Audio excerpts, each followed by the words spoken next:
अब ऐसा है कि मैं तो चला, ठीक है, और मैं चाहूँ तो अभी और लेटा रहूँ, मुझे कोई मसला नहीं है, लेकिन मैं चाहता हूँ जाके ज़रा कमरे में आराम करूँ। अभी जो कुछ हुआ काफ़ी है साइंस को उखेड़ने के लिए गैर मुस्लिमों की।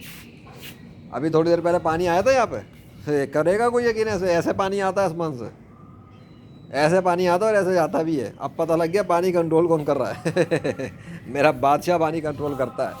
मैं उससे रिक्वेस्ट करूँ तो वो पानी भी बरसाना शुरू कर देता है अगर वो मेरी बात मान ले। ये थी अभी की डेमोस्ट्रेशन। और फर्श फिर देख लो, यही फर्श है ना अभी भीग रहा था।